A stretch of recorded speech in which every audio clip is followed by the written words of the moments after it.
What is good? Everything that heightens the feeling of power in man, the will to power, power itself. What is bad? Everything that is born of weakness. What is more harmful than any vice? Active pity for all the failures and all the weak. That is Christianity. Christianity is the religion of pity. We are deprived of strength when we feel pity.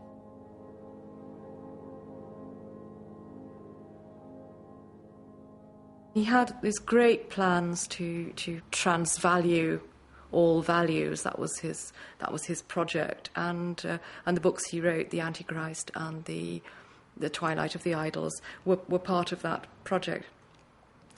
But I do think he had a sense of time running out. I've found certain evidence that suggests to me he was aware of his growing incapacity, of the nature of his illness, and he had some thoughts about his own mortality. This was a man who died young and spent most of his life dying. So it's entirely understandable that he would have been infused by pessimism and that he would have a tendency to weirdly align himself with the death of the culture that he was describing. The two became one for him in a bizarre way, and this is why you find him nodding out over the re-evaluation of all values, claiming to have written it in his last book, Ecce Homo, this projected title plan for a 5-volume work, and of course that was never achieved. There you have the pessimism of him never being able to come close to enacting what, after all, was a systematized destruction of systems. That's what he was aiming to do. The transvaluation of all values. That is my formula for an act of supreme re-examination on the part of humanity. It is my fate that I have to be the first decent human being. He saw it as his task to prescribe a morality for a civilization that had to live on without any divine sanctions. He was right, so far as he went, to question history, question logic, question all those assumptions that had been made. But when the point came to reconstitute something, the task turned out to be impossible for him. He had an absolutely marvellous mind, but that marvellous mind led him into a cul-de-sac, and if there is no way out, what do you do? If you look at the letters he wrote in the beginning of January 1989, I think it's quite obvious that he's mad. I mean, he signs these letters Dionysus, or the crucified one. He really thought of himself as a god taking upon him the suffering of all mankind, a sort of Christ figure. But I do think that reflects his theory that every man should be a god unto himself. I think Nietzsche saw the challenge of being human in a very simple phrase. He spoke of the human condition as being zwischen Tier und Übermensch, that is, between the animal and the Superman. That is the challenge of the human condition. What you make out of your, as it were, endowment as an animal, how far you can go along the journey towards becoming a god.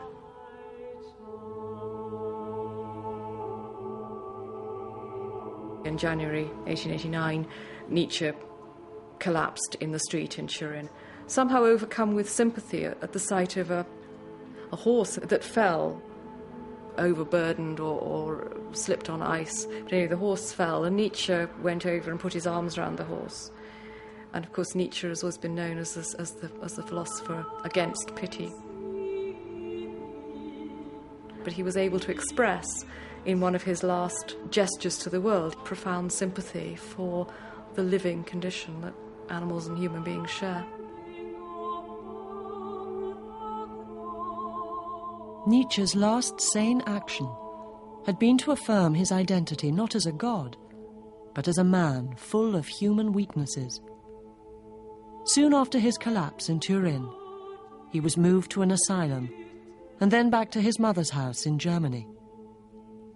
Declared clinically insane, he passed his last years under his sister Elizabeth's care in this house in Weimar. Elizabeth would let people come and have a look at her brother, at the philosopher, like an animal in a zoo, and who knows, being mentally in another world already. There has been intense speculation about the nature of his illness, that progressive paralysis could result from this syphilitic infection.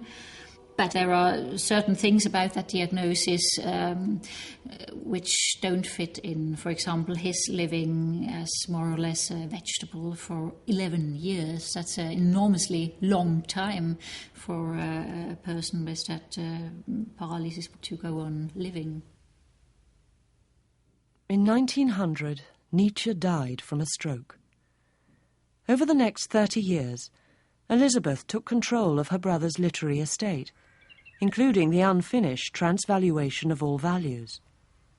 She re-edited sections of this, together with selections from his unpublished notes, into a collection entitled The Will to Power. It was through this book that she attempted to promote Nietzsche falsely as a Nazi thinker. When he died, she turned this whole Villa Silberblick into a Nietzsche shrine for the Nietzsche cult, and the cult of his person and his philosophy. Many Nazi intellectuals liked to come here. Even the Führer Hitler came here once, and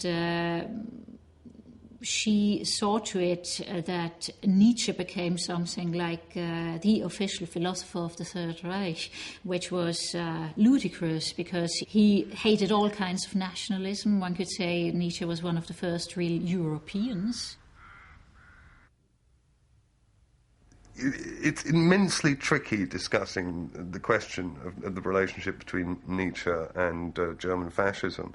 It's painful to contemplate how close he seemed to be with these statements, like saying, I'm dynamite and I'm, going to blow this whole situation up. It's so difficult not to see that as some genuine willing of this to happen in some way. But I don't think that's what it is. I think it is that at a philosophic level, he grasped the idea that his philosophy represented, by its enactment, that break point where after this, après-moi le déluge, and he did see that possibility could arise.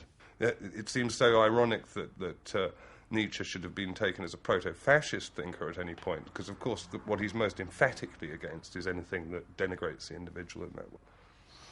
He says, if you cannot live beyond or above the law, which he sees as the obligation of the philosopher, to question all values, which means you've got to live outside or beyond all laws. He says, if you cannot do that, if you find that task too great as a philosopher, then he says either you must construct another law or find refuge in madness. And it's interesting how we would interpret the meaning or significance of Nietzsche's descent into that black hole of madness. Did he ultimately find that burden, that responsibility, too great, and therefore collapsed under the very weight of the questions that he was posing for himself? I mean, maybe those questions are too great for any single individual to entertain or to think through.